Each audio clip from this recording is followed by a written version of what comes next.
आज बात करते हैं फणीश्वरनाथ रेणु की एक बहुत ही कमाल की कहानी पंचलाइट की। अब ये कहानी सुनने में तो एक लैंप की लगती है, लेकिन असल में ये कहानी है एक पूरे गांव की इज्जत की, उसकी उम्मीदों की और एक ऐसे हुनर की जो ना अंधेरे में कहीं छिपा हुआ था। तो चलिए इस रोशनी के सफर को शुरू करते हैं और समझते हैं इसे। तो आगे हम क्या क्या देखने वाले हैं। सबसे पहले देखेंगे कि गांव की नई शान क्या थी, फिर कैसे वही शान अंधेरे में डूबने लगी। उसके बाद कहानी में एंट्री होगी एक आउटकास्ट की जो उम्मीद बनकर आएगा। फिर देखेंगे रोशनी और माफी का वो कमाल का पल, और आखिर में हम ये समझेंगे कि पंचलाइट का असली मतलब है क्या। तो कहानी की शुरुआत होती है महतो टोली के लिए एक बहुत ही बड़े दिन से। तो हुआ ये कि महतो टोली ने रामनवमी के मेले से पूरे 10 रुपए का जुर्माना चुकाकर एक पेट्रोमैक्स खरीदा। जानते हैं गांव वाले उसे क्या कहते थे? पंचलाइट। और ये कोई मामूली लैंप नहीं था भाई, ये तो उनकी इज्जत का सवाल था। एक ऐसी चीज जो उन्हें गांव की दूसरी टोलियों से कह लीजिए कि ऊपर उठाएगी। और बस इसके आने से पूरे गांव में जश्न का माहौल बन गया। सरदार के घर पर तो भीड़ लगी है, पूजा पाठ की तैयारी हो रही है, कीर्तन मंडली एकदम रेडी है। और औरतें तो पंचलाइट को ऐसे देख रही हैं जैसे कोई देवता ही आ गया हो। मतलब अब ये पूरे टोले की शान था। सब कुछ बढ़िया चल रहा था, लेकिन जश्न के इस माहौल पे ना अचानक से एक अंधेरा छा गया। एक ऐसी प्रॉब्लम आ गई जिसके बारे में किसी ने दूर दूर तक सोचा ही नहीं था। सोचिए, सारी तैयारी हो चुकी है, पूरा गांव इकट्ठा है, और तभी सबके सामने एक सवाल आकर खड़ा हो जाता है जिसके आगे सब बेबस थे। सवाल ये था कि भाई इस पंचलाइट को जलाएगा कौन? और सच्चाई ये थी कि महतो टोली में किसी को, जी हां किसी को भी पेट्रोमैक्स चलाना आता ही नहीं था। मतलब मॉडर्न होने का सिंबल तो ले आए, पर उसे चलाना किसी ने नहीं सीखा। सोचिए पूरे टोले पर क्या हुआ होगा। एकदम सन्नाटा छा गया। अब इस मुश्किल को ना और बढ़ा रही थी उनकी राइवल टोली। वो लोग मजाक उड़ा रहे थे, ताने मार रहे थे। अब ऐसे में उनसे मदद मांगना ये तो अपनी नाक कटाने जैसा था, है ना?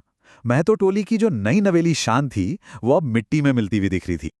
और ठीक जब सारी उम्मीदें खत्म हो रही थी, तभी एक ऐसा नाम सामने आया जिसे लेना भी मना था। एक ऐसा इंसान जिसे समाज ने ही बाहर का रास्ता दिखा दिया था। और बस यहीं से कहानी लेती है एक नया मोड़। ये शख्स था गोधन। पंचायत ने उसे जाति से बाहर निकाल रखा था। और पता है उसका गुनाह क्या था?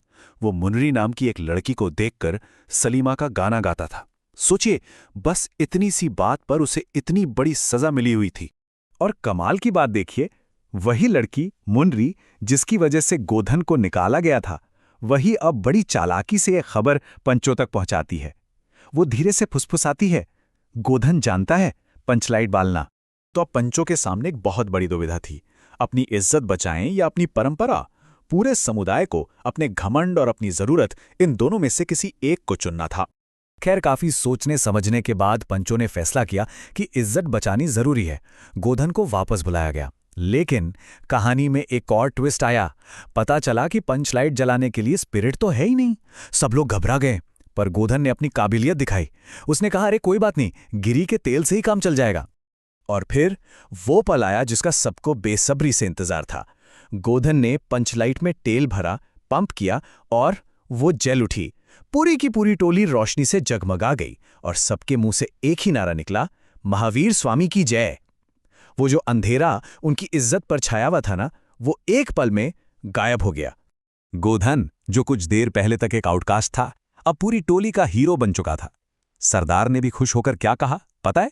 तुम्हारा 7 खून माफ, खूब गाओ सलीमा का गाना। सोचिए, सिर्फ एक हुनर ने उसके सारे गुनाह धो दिए और उसे समाज में सम्मान के साथ वापस जगह मिल गई। तो अब ये तो साफ है कि ये सिर्फ एक गांव और एक लैंप की कहानी नहीं है। इसके पीछे का मतलब बहुत गहरा है। चलिए अब उसी को समझते हैं और जानते हैं कि ये कहानी आज भी इतनी जरूरी क्यों है। तो इस कहानी से हमें क्या सीखने को मिलता है? पहली बात कि जरूरत के आगे बड़ी बड़ी परंपराएं भी झुक जाती हैं।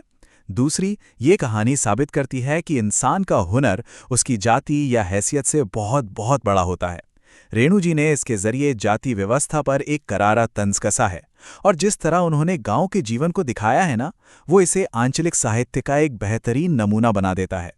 और आखिर में ये कहानी हमें एक बहुत ज़रूरी सवाल के साथ छोड़ जाती है क्या आज भी हमारे समाज में हम हुनर से ज्यादा हैसियत को तवज्जो देते हैं?